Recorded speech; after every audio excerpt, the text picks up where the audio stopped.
जगद्गुरु श्रील प्रभुपाद महाराज की जय।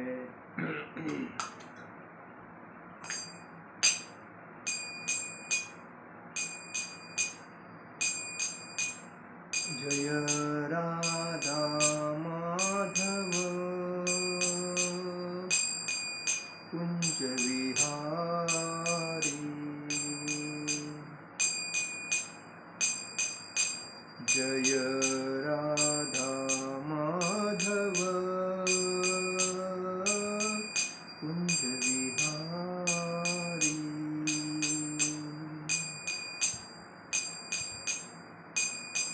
गोपीजन वल्लभ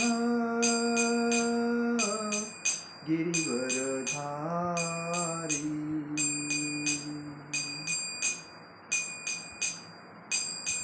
गोपीजन वल्लभ गिरिवरधारी। यशोदानंदन ब्रज जन रंजन, यशोदानंदन ब्रज जन रंजन। यमुना तीरावनचारी, यमुना तीरावनचारी। जय राधा माधव कुंज विहारी, जय राधा माधव कुंज विहारी। हरे कृष्णा कृष्णा कृष्णा हरे हरे, हरे राम राम राम हरे हरे। हरे कृष्णा कृष्णा कृष्णा हरे हरे, हरे राम राम राम हरे हरे। हरे कृष्णा कृष्णा कृष्णा हरे हरे, हरे राम राम राम हरे हरे। जय ओम विष्णुपाद परमहंस परिव्राजकाचार्य अष्टोत्तर शत अभय चरणारविंद भक्ति वेदांत स्वामी श्रील प्रभुपाद महाराज की जय। जय ओम विष्णुपाद परमहंस परिव्राजकाचार्य अष्टोत्तर शत श्रील भक्ति सिद्धांत सरस्वती ठाकुर श्रील प्रभुपाद महाराज की जय। अनंत कोटि वैष्णव वृंद की जय। नामाचार्य श्री हरिदास ठाकुर की जय। प्रेम से कहो श्री कृष्ण चैतन्य प्रभु नित्यानंद श्री अद्वैत गदाधर शिवासादि गौर भक्त वृंद की जय। श्री श्री राधा कृष्ण गोप गोपीनाथ श्याम कुंद राधा कुंद गिरि गोवर्धन की जय। मथुरा वृंदावन धाम की जय। मायापुर नवदीप धाम की जय। द्वारका धाम की जय। अयोध्या धाम की जय। जगन्नाथपुरी धाम की जय। गंगा माई की जय। यमुना माई की जय। तुलसी महारानी की जय। हरिनाम संकीर्तन की जय। समवेद भक्त वृंद की जय। समवेद भक्त वृंद की जय। समवेद भक्त वृंद की जय। श्री श्री गुरु गौरांग की जय। निताय गौर प्रेमानंदे हरि हरि बोल। ओम अज्ञानतिमिरान्धस्य ज्ञानाञ्जनशलाकया चक्षुरुन्मीलितेन तस्मै श्रीगुरवे नमः। श्रीचैतन्यमनोभीष्टं स्थापितं येन भूतले स्वयं रूपगदामह्यं ददाति स्वपदान्तिकं।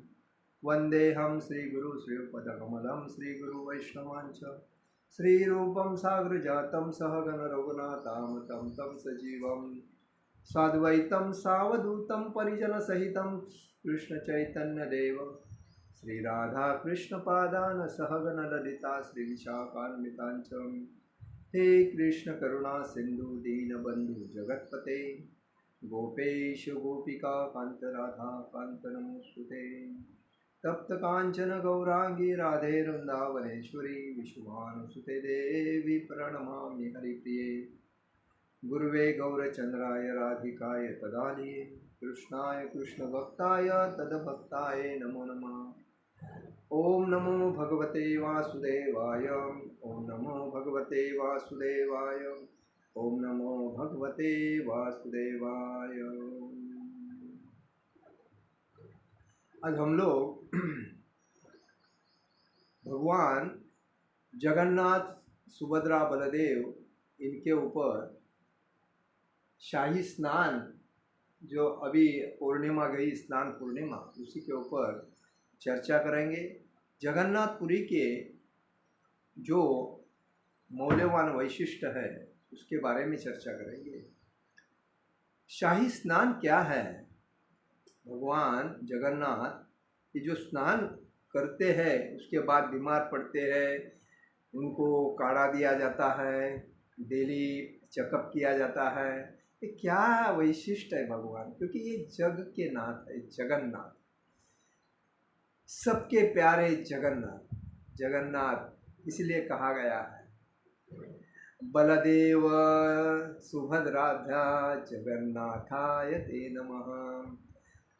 बलदेव बड़े भाई हैं, सुभद्रा छोटी बहन है और जगन्नाथ छोटे भाई हैं। लेकिन फिर भी जब रामायण में राम जी बड़े थे और लक्ष्मण छोटे थे, तो राम जी लक्ष्मण को डेली सेवा के वजह से ऑर्डर देते थे, लक्ष्मण ये करो, भाई लक्ष्मण वो करो, ए भाई लक्ष्मण ये करो। तो लक्ष्मण तो थोड़ा रागिष्ट था ही था, थोड़ा उसको ऐसा लगता बार बार मेरे को ऑर्डर दे रहे हैं, मैं छोटा हूँ इसके लिए मेरे को दबा रहे हैं। हाँ, मैं छोटा हूँ इसके लिए, अगले जन्म में मैं बड़ा होऊंगा और ये छोटे रहेंगे। और इसी वजह से ये जगन्नाथ जी छोटे रहे और मतलब राम जी जगन्नाथ जी हो गए और लक्ष्मण जी बलदेव जी हो गए। इसीलिए बलदेव सुभद्राभ्या जगन्नाथाय ने नमः। तो बलदेव बड़े हैं, सुभद्रा लाडली बहन है और जगन्नाथ छोटे हैं। दूसरी बात, जब सुभद्रा माता का शादी का वक्त आया था, तभी बलदेव जी बलराम जी को हाँ, उसके बाद बलराम भी बड़े भाई हो गए, कृष्ण छोटे भाई हो गए, ये भी द्वापर युग में। तो बलराम जी को दुर्योधन पसंद था और बलराम जी अपनी बहन सुभद्रा का शादी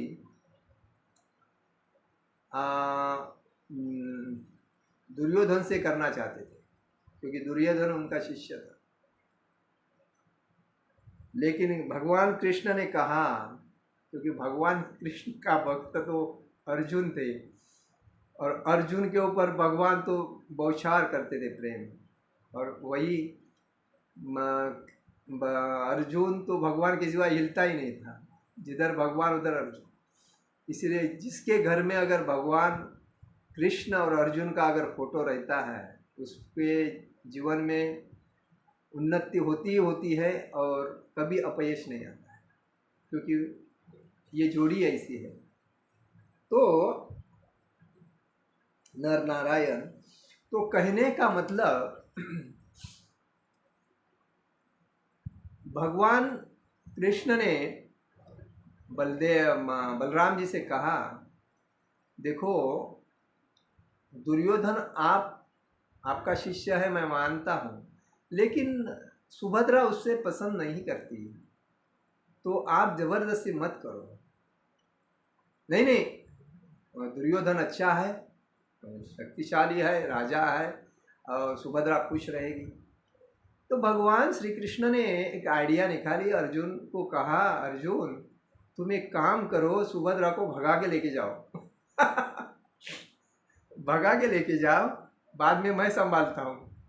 तो दुर्योधन ने अर्जुन ने एक दिन सुभद्रा को वही मिलने को आया था श्री कृष्ण को, और उसके बाद बातों बातों में उसको एक जगह पे लेके जाके उसको भगा के लेके जाके शादी करवाया। और बाद में जब बलराम रागिष्ट होके अर्जुन को मारने गए, तभी कृष्ण बीच में आके बोले, अरे जिसकी पसंद है उस पसंद के मुताबिक किया है, और बलराम अर्जुन है, अर्जुन तो सखा है और तुम उसको मारना चाहते हो, कैसा व्यवहार है।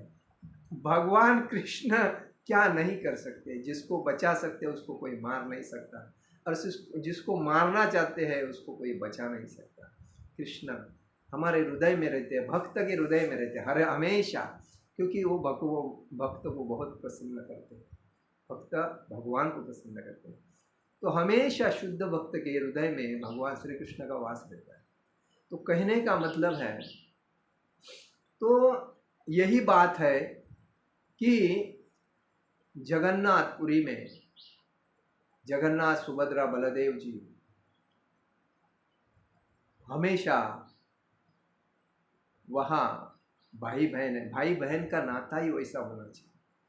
कलयुग में भाई बहन शादी करते हैं, क्या करते हैं, कलयुग कली तो अपना काम करता रहेगा, लेकिन भाई और बहन का जो रिश्ता है वो ऐसा रिश्ता अटूट होता है, जीव से भी प्यारा होता है। बहन अपने भाई के लिए रक्षा करने के, भाई रक्षा करता है बहन की, इसीलिए वो राखी बांधती है, और भाई हमेशा अपने बहन की रक्षा करता है। और भाई अगर कोई तकलीफ में है तो हमेशा बहन उसके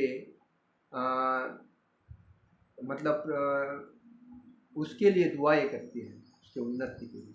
तो ये बात है, भाई बहन का रिश्ता कोई मामूली चीज़ नहीं। इसलिए जो जिसको बहन नहीं रहती है उसके पास अगर बहन नहीं है तो उसने बहन दत्तक भी लिया तो चलता है, हमने वैसा किया है।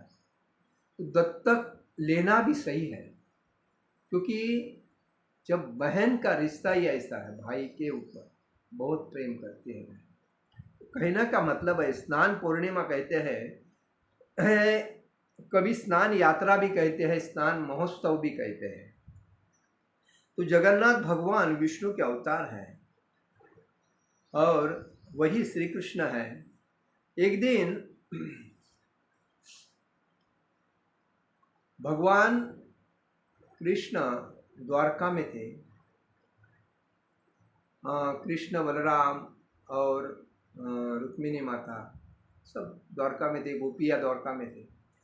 तो रोहिणी माता को गोपियाँ कहने लगी, हमें कृष्ण की लीलाओं के बारे में बताओ। तो रोहिणी माता बोली, अभी मैं आपको कृष्ण की लीलाओं बताऊंगी और कृष्ण आएगा तो मेरे ऊपर डांट करेगा, तो आप ऐसा मत करो, देखो कृष्ण कहाँ है और बलराम कहाँ है, देखो।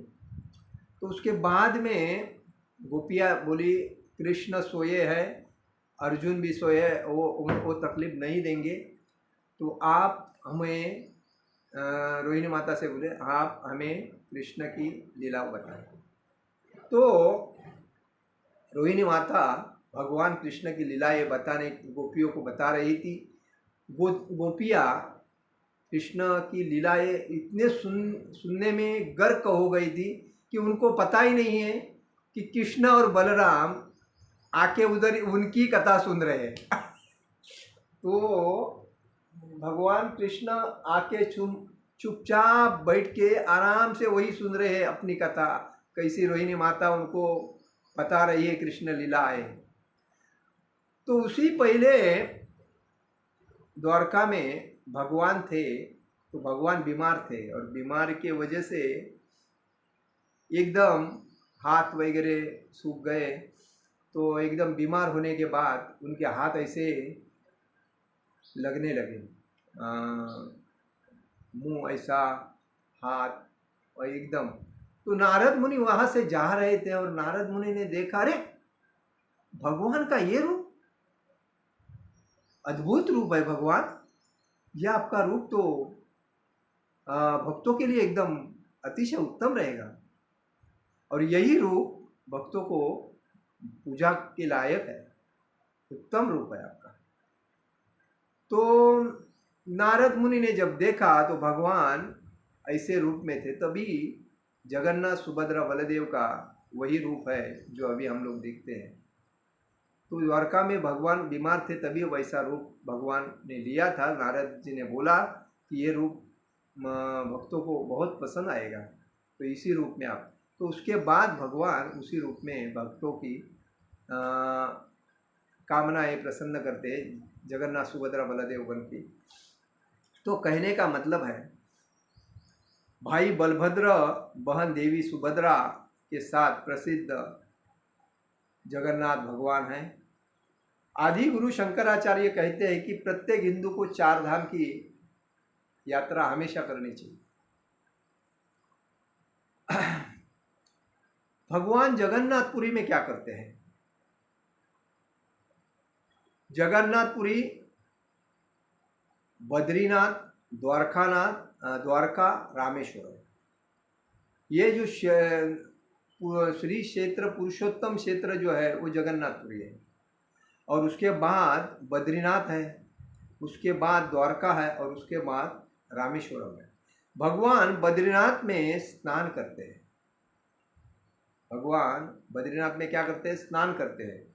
का वहाँ गंगा यमुना जो सरस्वती, तो वही है। द्वारका में भगवान वस्त्र पहनते हैं, और जगन्नाथपुरी में भगवान भोजन करते हैं, और रामेश्वरम में भगवान विश्राम करते हैं। तो हमेशा याद रखना चाहिए, ये 4 धाम हर हिंदू के लिए, जो अपने को हिंदू बोलता है, सनातनी है, उसके लिए 4 धाम करना जरूरी है। जगन्नाथपुरी, बद्रीनाथ, द्वारका और रामेश्वरम। जगन्नाथ जी जब भी अक्षय तृतीया को जगन्नाथ जी का रथ यात्रा का रथ बनाने को शुरुआत करते हैं। अक्षय तृतीया के मुहूर्त, अक्षय तृतीया मुहूर्त जो है 3.5 मुहूर्त में से सबसे श्रेष्ठ मुहूर्त है, और इसीलिए उसके ऊपर भी हम लोग प्रवचन देंगे। तो उसमें बहुत से उस मुहूर्त में किसी को ज्योतिष के पास जाने की जरूरत नहीं। अक्षय तृतीया को रथ का कार्य शुरू होता है। उसके बाद गुंडीचा माता मंदिर रथ यात्रा के लिए पहला साफ होता है। गुंडीचा माता ये कौन है? जो राजा था एक, उनका नाम इंद्रद्युम्न राजा जो था, उसकी पत्नी थी गुंडेचा। वो भगवान को बहुत प्रेम करती थी, भगवान के बहुत पूजा पाठ करती थी, भगवान के ऊपर बहुत ख्याल करती। तो जब रथ यात्रा आती है तो पहला गुंडेचा मंदिर पहला साफ होता है रथ यात्रा के पहले, उसके बाद रथ यात्रा शुरू होती है। तो इसीलिए उसको बोलते हैं गुंडेचा मार्चर। इंद्रधुम्न सरोवर से पानी लाया जाता है उसके लिए, और वो स्नान के 18 दिन के बाद रथ यात्रा होती है। अभी पूर्णिमा में स्नान हुआ है 108 घड़े का। भगवान को कितने पानी घड़े पानी नहलवाते हैं लोग? 108 घड़े से पानी से मतलब मटके के जो घड़े रहते हैं, उस घड़े बड़े 108 पानी में पूरा स्नान करके भगवान तो ठंडे ठंडे कूल हो जाते। स्नान कराया जाता है। ठंडे पानी से स्नान करने से भगवान बीमार पड़ते हैं, और 15 दिन भक्तों को दर्शन नहीं देते। भगवान 15 दिन तो बेड रेस्ट, नो दर्शन, ओनली डॉक्टर आएगा, चेकिंग करेगा, मतलब वैद्य, डॉक्टर पहले डॉक्टर नहीं थे, वैद्य थे। वैद्य आएगा, नाड़ी देखेगा, उनको ठंडी लग रही काढ़ा देगा। जो सर्दी खांसी जब बुखार जिसको आता है वही पोजीशन है। तो 15 दिन बाद वापस आकर भक्तों को दर्शन देते हैं, सुटेबल एकदम ड्रेस वगैरह करके। यह दर्शन नवयौवन दर्शन नेत्रोत्सव होता है। ये नव यौवन दर्शन होता है, नेत्रोत्सव नेत्रों को आकर्षित करता है और ऐसा लगता है कि भगवान अभी ये हो गए। तो दूसरे दिन उसके रथ यात्रा शुरू हो जाती है। तो उस रथ यात्रा में, जगन्नाथपुरी की रथ यात्रा में, पूरी दुनिया में रथ यात्रा वही दिन करते हैं। जगन्नाथपुरी से कहा जाता है कि एक ही दिन में पूरी दुनिया में अगर रथ यात्रा हो जाए तो सबसे बढ़िया है। और इसीलिए हर दिन, हर भारत में तो एक ही दिन में जगन्नाथ जी की यात्रा होती है हर मंदिर में। मंदिर के सेवक भगवान के आँखों को काजल लगाते हैं उस टाइम।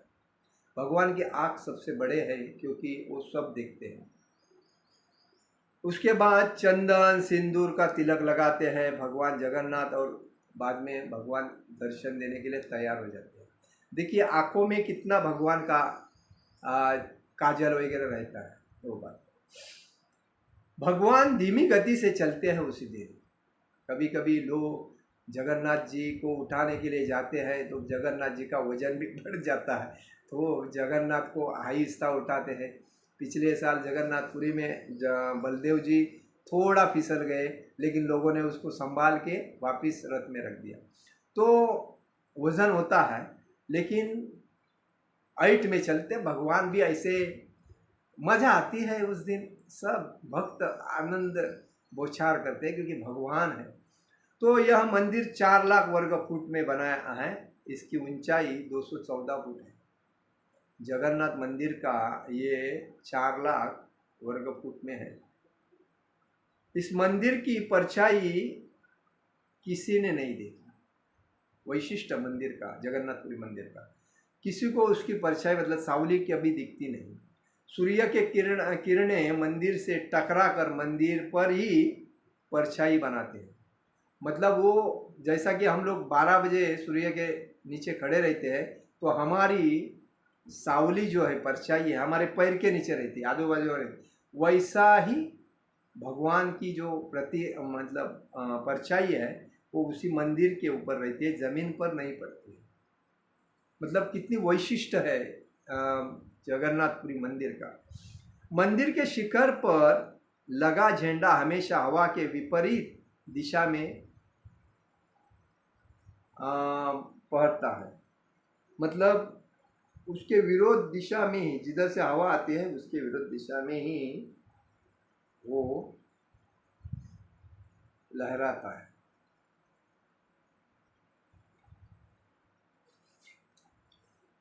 मंदिर का झंडा एक दिन नहीं बदला। अगर जगन्नाथ मंदिर का ऊपर का जो झंडा है एक दिन अगर नहीं बदला तो मंदिर की अगली 18 साल तक बंद रहेगा मंदिर।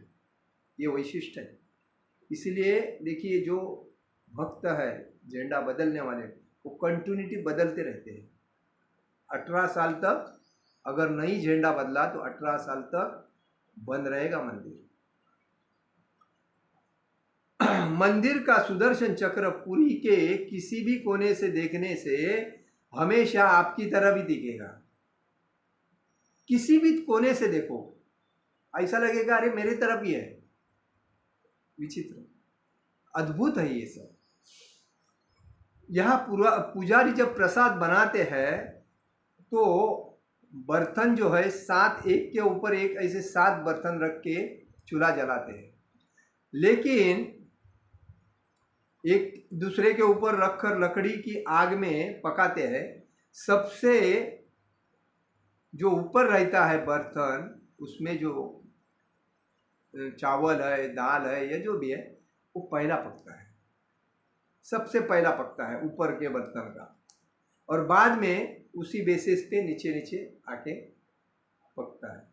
यह मंदिर 12वीं शताब्दी के पहले राजा वंश गंगा के संस्थापक अनंत वर्मन चोड़ गंगा देव के शासन काल में बना है। ईस्वी सन कितना, 12वीं शताब्दी में बना है।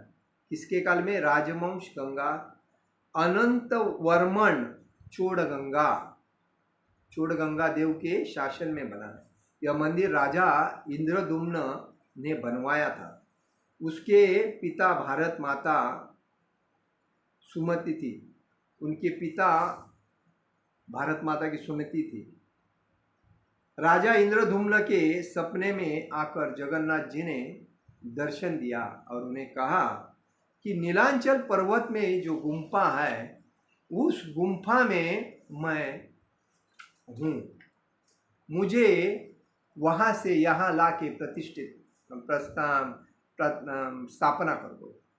तो मेरी एक मूर्ति है जो नीलमाधव उस नाम का, उस मूर्ति का नाम क्या है? नीलमाधव कहते हैं। तो तुम एक मंदिर बनवा कर उस मूर्ति को उसमें स्थापित करो, ये उन्होंने कहा था। राजा ने अपने सेवकों को नीलांचल पर्वत की खोज में भेजा और उसमें एक ब्राह्मण विद्यापति था।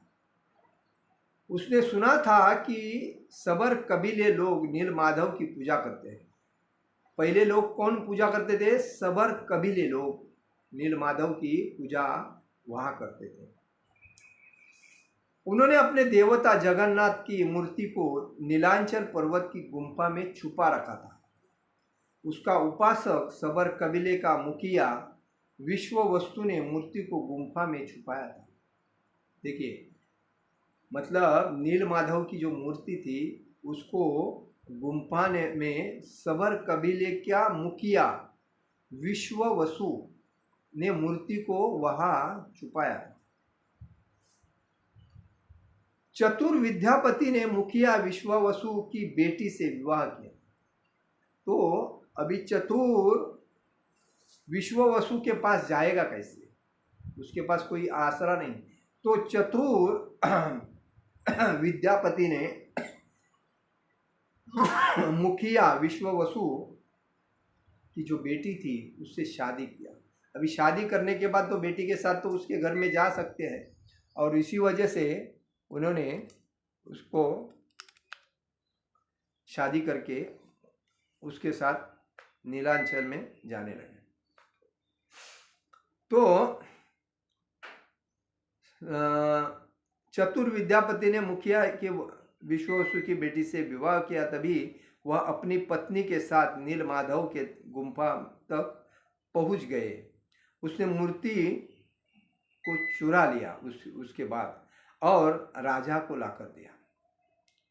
विद्यापति ने अपने पत्नी के साथ नीलमाधव का दर्शन गुम्फा में जाकर करके गुम्फा से वह मूर्ति चुराकर उन्होंने राजा को लाके दे दिया।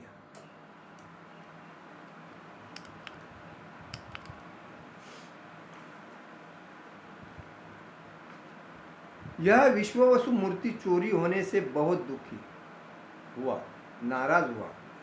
भक्त के दुख से भगवान भी दुखी हुआ। देखिए, मैं बोलता हूँ ना, भगवान भक्त के हृदय में रहते हैं और भक्त भगवान के हृदय में रहते हैं। जब विश्ववसु हमेशा पूजा करते थे भगवान की, नीलमाधव की, तो जब उसने विद्यापति ने वो मूर्ति चुराने के बाद विश्ववसु अतिशय दुखी हो गया, तो भगवान को सहन नहीं हुआ। तो भगवान ने क्या किया? भक्त के दुख से भगवान भी दुखी हो गए और भगवान वापस गुम्फा में लौट गए। वापस भगवान जहाँ थे वहाँ नीलमाधव लौट गए।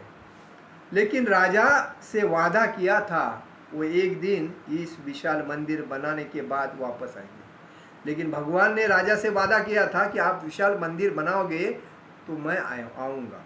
तो राजा ने विशाल मंदिर बनवाया और भगवान विष्णु से मंदिर में विराजमान होने के लिए कहा। राजा इंद्रधुम्न महाराज ने विशाल मंदिर बनवाया और विष्णु भगवान से कहा कि अभी आपके लिए मैंने मंदिर बनवाना, आपने सपने में आके मुझे बताया कि मेरे लिए मंदिर बनवा, मैंने बनाया, अभी आपको आके ग्रहण करना चाहिए। तभी भगवान ने कहा, तुम मेरी मूर्ति बनवाने के लिए समुद्र में तर रहा पेड़ का बड़ा टुकड़ा उठा कर लाओ। तभी समुद्र से बड़ा एक लकड़ी तरते आ रहा है उत्तर की तरफ, तो उसको आपके जो सेवक है उनको भेज के उस लकड़ी को लेके आओ और उसको मेरी मूर्ति बना। तो द्वारका से समुद्र में तरकर पुरी में वो लकड़ी आ रही थी। वो राजा के सेवकों ने देखा कि लकड़ी, लेकिन उनसे वह उठ नहीं पाई। लकड़ी इतनी हेवी थी कि वो राजा के सेवकों से लकड़ी उठ नहीं रही। तभी राजा ने सबर कबीले के मुखिया विश्ववसु की सहायता लेकर वह लकड़ी को उठाकर मंदिर तक लाया। देखिए, वो लकड़ी के अंदर भगवान विराजमान थे और वो राजा के दो सेवकों से नहीं आया, लेकिन राजा को उसके लिए सबर कबीले सेवक के पास जाना पड़ा भगवान के।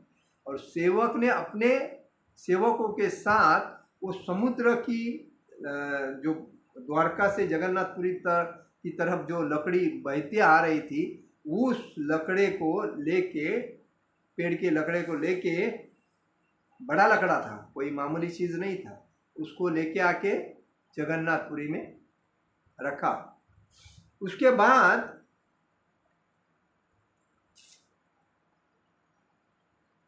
मंदिर तक लाया उसने, अकेले ने वह लकड़ी लाया। तभी सब आश्चर्य हुए। सबर कबीले ने अकेले मुखिया विश्ववसु की सहायता से वह अकेले ने वह लकड़ी लाया। लोग आश्चर्य हो गए। राजा के सेवकों को उठ नहीं रही थी, लेकिन इस मतलब सबीर कबीले ने अकेले ने यह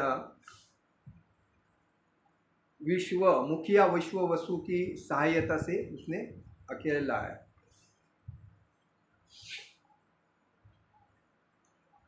अभी मूर्ति बनाना राजा के कारागिर, अभी मूर्ति तो बनाना है, लकड़ी तो लाया है, अभी मूर्ति बनाना है। तो राजा ने अपने कारागिर को कहा कि तुम मूर्ति बनाओ।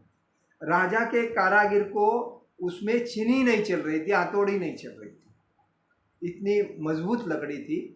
तो राजा परेशान हो गया, अभी इसके लिए क्या किया जाए। तो बाद में तभी 3 लोग के कुशल कारागिर भगवान विश्वकर्मा एक बूढ़े व्यक्ति का रूप धारण करके आए।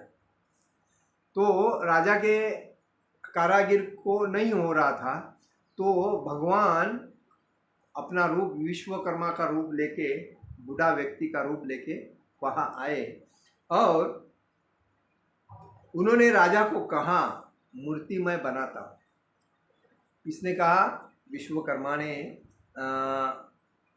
विश्वकर्मा महाराज ने राजा से कहा, ये जो लकड़ी आई है, ये बड़ी लकड़ी में मैं भगवान की मूर्ति बनाऊंगा, लेकिन उसने कंडीशन है। उसने कहा ये अगर मैं मूर्ति बनाता हूँ तो उसमें कंडीशन है, आपको मानना पड़ेगा, तो ही बनाऊंगा, नहीं तो नहीं। तो उसने कंडीशन क्या रखा,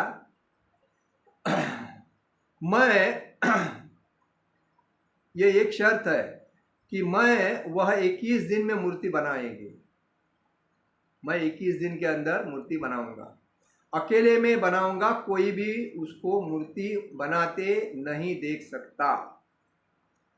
राजा ने ठीक कहा। लोगों को आरी छैनी हथौड़ी की आवाज़ आती थी। जब विश्वकर्मा उधर मूर्ति बनवा रहे थे तो लोगों को आरी छीनी हथौड़ी की आवाज़ आती थी। राजा इंद्रधूम की रानी गुंडीचा अपने को रोक नहीं सकी।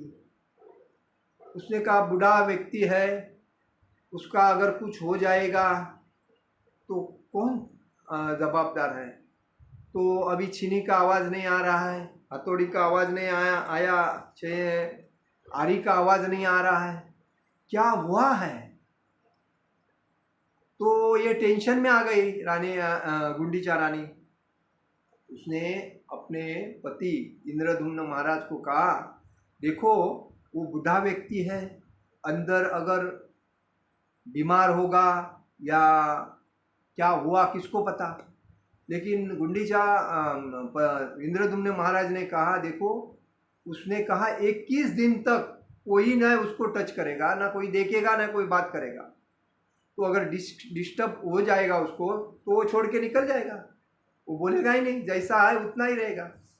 तो गुंडीचा रानी मानने को तैयार नहीं। तो उसने क्या कहा, नहीं, वो खुद को रोक नहीं पाई, वह दरवाजा के पास गई, उसे आवाज़ नहीं आई।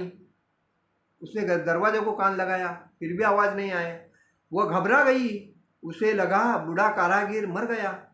राजा ने सभी शर्तों को बाजू करके दरवाजा खोला।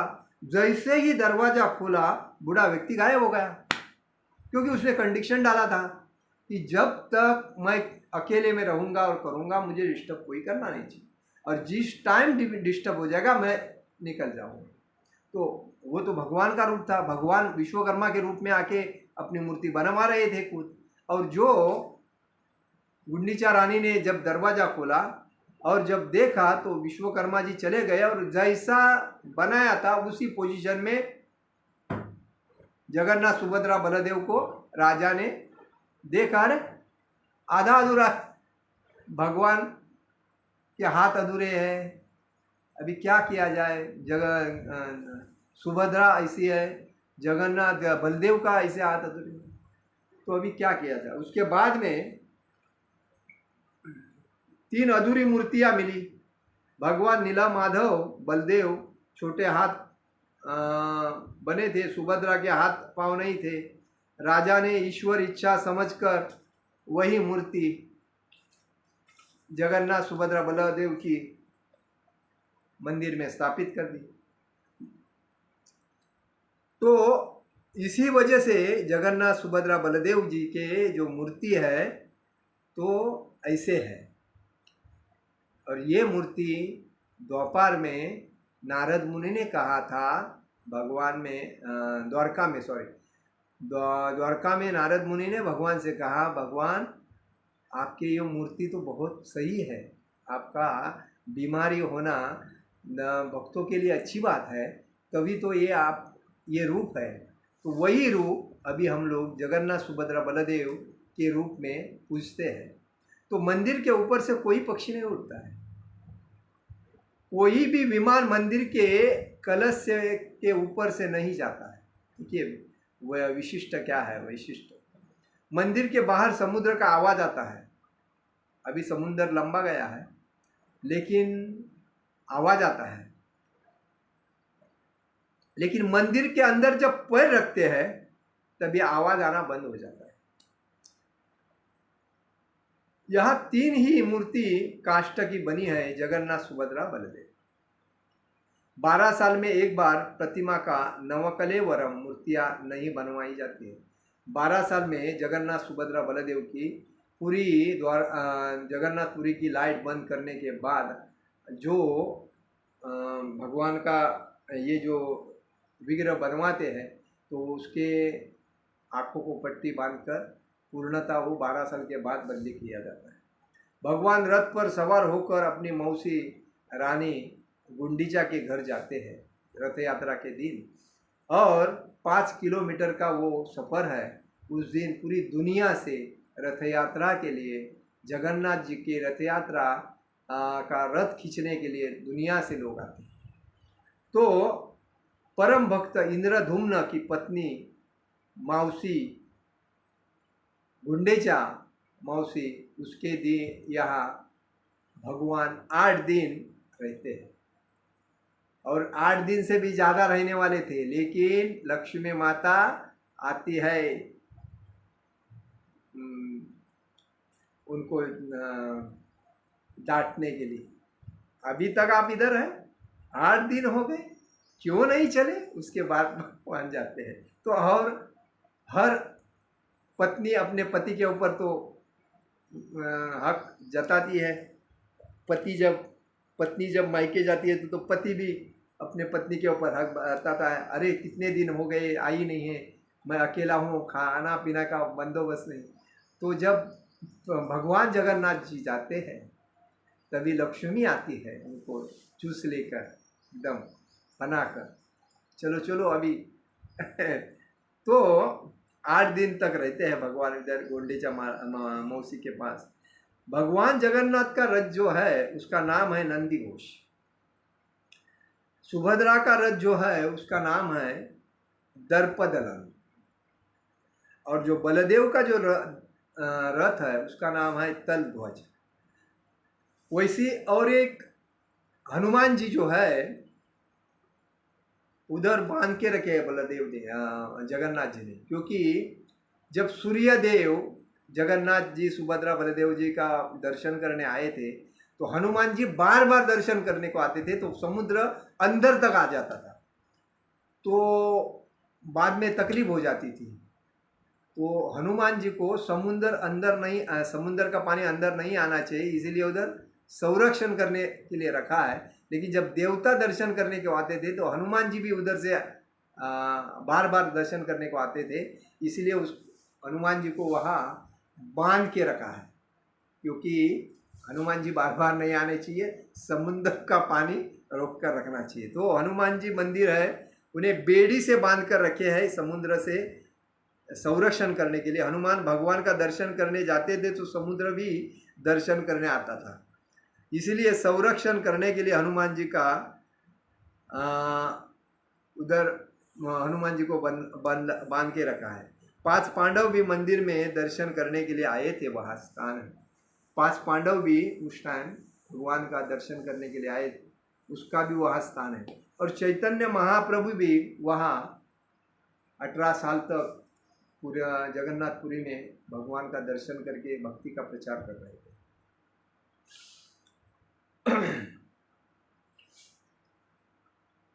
उसके बाद जगन्नाथपुरी का उड़ीसा है पहला नाम, आज उड़ीसा नाम है, उसके पहले उसका नाम उत्कल प्रदेश था। उसी धरती को वैकुंठ कहते हैं, धरती का वैकुंठ कहते हैं। इसे श्री क्षेत्र, श्री पुरुषोत्तम क्षेत्र कहते हैं, शाक क्षेत्र कहते हैं, नीलांचल क्षेत्र कहते हैं, नीलगिरी क्षेत्र कहते हैं, जगन्नाथपुरी कहते हैं। भगवान विष्णु पुरुषोत्तम नील माधव के रूप में सभर जनजाति के जग के देवता बनकर वहाँ स्थापित है।